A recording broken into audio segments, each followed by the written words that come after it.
CBN Rural. As notícias do agronegócio, com Rogério Reco.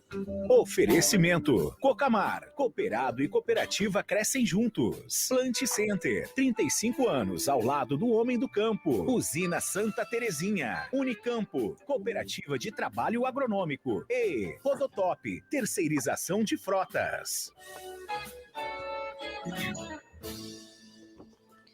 Olá, Rogério. Boa tarde. Boa tarde, Luciana e ouvintes. Em várias regiões do estado, produtores estão enfrentando problemas com as constantes interrupções no fornecimento de energia elétrica. E esses apagões estão prejudicando várias atividades, como a produção de aves, o sistema de aeração em tanques de peixes, a irrigação das lavouras, a ordenha mecanizada e todas aquelas outras que dependem de energia elétrica. Nós vamos conversar aqui no CBN Rural de hoje sobre esse assunto com o Luiz Eliezer Ferreira, técnico do Departamento Técnico e Econômico do Sistema FAEP-Senar Paraná. Boa tarde, Luiz. Seja bem-vindo aqui ao CBN Rural. Boa tarde, Rogério. Boa tarde a todos os ouvintes da CBN Rural. Nas últimas semanas, dezenas de sindicatos rurais têm recorrido à FAEP, em nome de centenas de produtores paranaenses, para que a entidade interceda, junto aos órgãos competentes no sentido de evitar que os apagões continuem acontecendo. Luiz, dá para a gente ter uma ideia da dimensão desse problema no estado? Com certeza, Rogério. Você bem destacou aí no início da sua fala, a importância que a energia elétrica tem para algumas atividades produtivas, Vale lembrar que o Paraná é líder na produção de frango, líder também na produção de peixes, vice-líder na produção de leite, um grande produtor também de tabaco. Em comum, Rogério, todas essas atividades têm a energia como um insumo de produção, um fundamental insumo de produção. No caso da avicultura, ela chega a ser o principal item do custo de produção do nosso produtor rural. Então, quando a gente tem alguns problemas, principalmente quedas frequentes, demora no restabelecimento, as oscilações no nível de carga, a gente tem que, no setor rural, a gente perde essa produção. Então, nós temos casos de avicultores, aviários aí com 80 mil aves, em que a gente perdeu 15 mil, 20 mil aves, casos de produtor que derramaram 10 mil litros de leite, peixes que morreram por conta da oxigenação inadequada, o leite mal resfriado. A gente viu esse problema aumentar, se acentuar nos últimos meses, principalmente quando a gente compara o final de 2023 com o final de 2022. A gente tem dados oficiais da ANEEL, que é a agência que regula o setor elétrico no Brasil, e a gente viu um aumento muito expressivo no número de interrupções, principalmente na nossa área rural. Então, nossos produtores rurais estão enfrentando perdas econômicas e isso mobilizou, como você colocou no início também, nossos sindicatos rurais. Recebemos aqui na federação, reunindo os sindicatos rurais e núcleos regionais, mais de 50 ofícios, cobrando realmente providências da nossa distribuidora, da nossa Copel, Os prejuízos não ficam só com os produtores, A própria economia dos municípios acaba sentindo o impacto dessas perdas, Luiz? Exatamente. Quando tem uma oscilação no nível da carga, uma queda no nível da energia, a gente tem alguns casos específicos aqui que no intervalo de 1 hora a energia caiu 10 vezes. Como resultado, o produtor perdeu a produção, mas como você colocou, essa perda não é só do produtor. A oferta menor de leite, a oferta menor de peixe, a oferta menor de frango repercute na economia. Eu tenho menos frango disponível no mercado, a gente tem pode ter um aumento no nível de preço desses produtos. Então, toda a sociedade perde no modo geral. Perdemos também no mercado externo. Como que a gente explica lá para o nosso cliente na Arábia Saudita, que compra o nosso frango, que um produtor aqui perdeu 10 mil, 15 mil frangos? Ele vai querer entender o que está acontecendo, se não é uma doença, até explicarmos que oscilações no nível da energia é bem complicado, Rogério. Assim, quais providências têm sido tomadas pela FAEP? No primeiro momento, a gente reuniu num ofício todos esses problemas, destacamos com dados, com números, com alguns cases, e colocamos isso no ofício e enviamos para o governo do estado do Paraná, enviamos também para todos os deputados da nossa Assembleia Legislativa e também enviamos para a direção da Copel.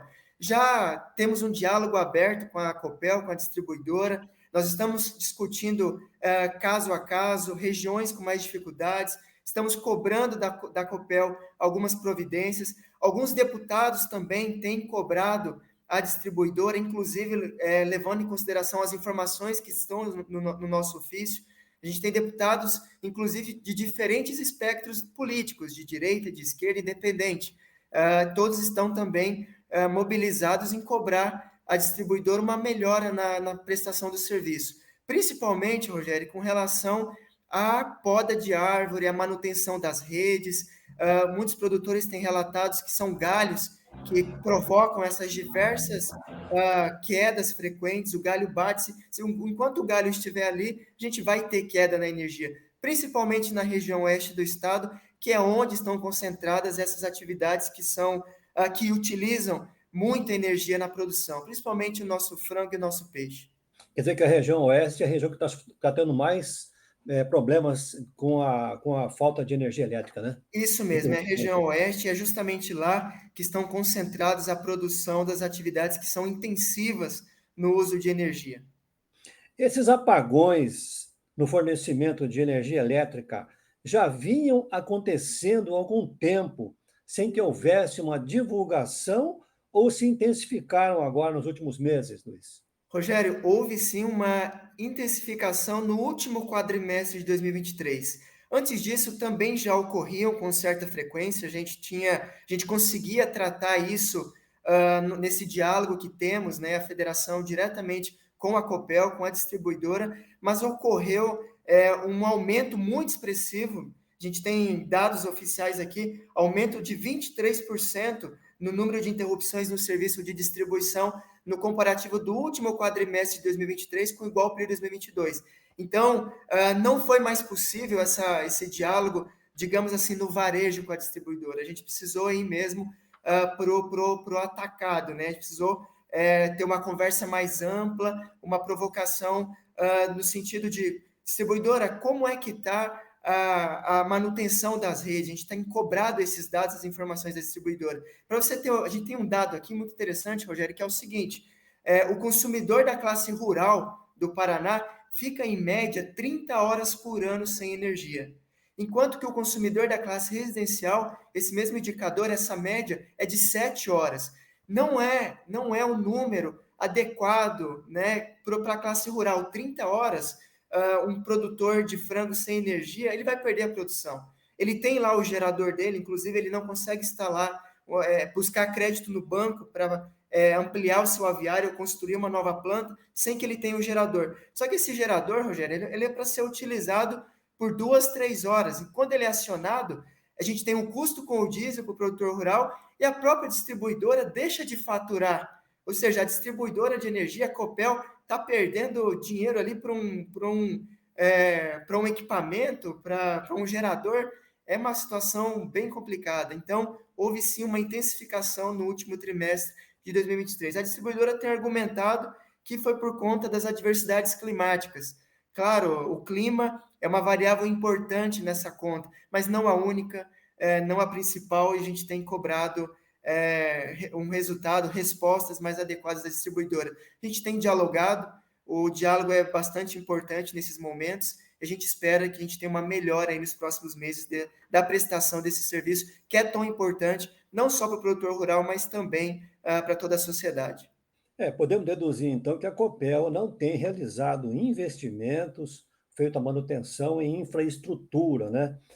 E se não tem realizado, também não é de uma hora para outra que vai fazer, né, Luiz? Exatamente, né? A gente tem cobrado aí. Uma preocupação muito grande, né? É uma preocupação muito grande, a gente sabe que isso não acontece da noite para o dia, a gente tem parabenizado o esforço da Copel nos investimentos que ela tem feito, ela tem programas incríveis tocando no interior, como o Paraná Trifásico, rede elétrica inteligente, mas isso ainda é insuficiente para a nossa demanda, né? Lembrando que a nossa agropecuária, Rogério, não é a mesma de 30, 40 anos atrás, e nós temos rede com idades até superiores a isso, né? Então, a relação do produtor rural com a energia é bem distinta do que tínhamos antigamente, né? Hoje, a energia é um insumo fundamental para a produção de alimentos aqui no estado do Paraná. Até o governador esteve nos Estados Unidos na última semana, visitando projetos de irrigação, pretende lançar um plano de irrigação aqui na região noroeste do estado, mas primeiro tem que ver, né, a questão do fornecimento de energia elétrica. É uma pena que um estado, né, como a agricultura tão pujante quanto a do Paraná esteja passando por esse tipo de dificuldade. E tomara aí que a companhia de energia elétrica seja ágil, né, Luiz? E os produtores deixem de ter prejuízo, né? Exatamente, né? O campo, o frango, ele é muito sensível, o leite com o resfriamento inadequado, ele é derramado. O produtor também, ele é muito cobrado por qualidade pela indústria, pela agroindústria. Quando a gente tem queda de energia, a qualidade do produto, ela é comprometida e o produtor acaba muitas vezes sendo penalizado. Então, as perdas são no produto, na qualidade do produto, na economia do Estado de modo geral. Lembrando que mais de 80% do que o Estado produz são produtos do agronegócio. Metade da nossa economia tem tem a agropecuária na base. Então, a energia ela não pode faltar. Ela é um insumo fundamental. Tá certo, conversamos com o Luiz Eliezer Ferreira, técnico do Departamento Técnico e Econômico do Sistema FAEP-Senar Paraná. Luiz, obrigado pela sua participação aqui no CBN Rural e uma boa tarde. Obrigado, Rogério, e obrigado a todos os ouvintes da CBN. Até a próxima. Uma boa tarde e voltamos ao estúdio com a Luciana Penha. Obrigada, Rogério. Agora 3 horas e 50 minutos.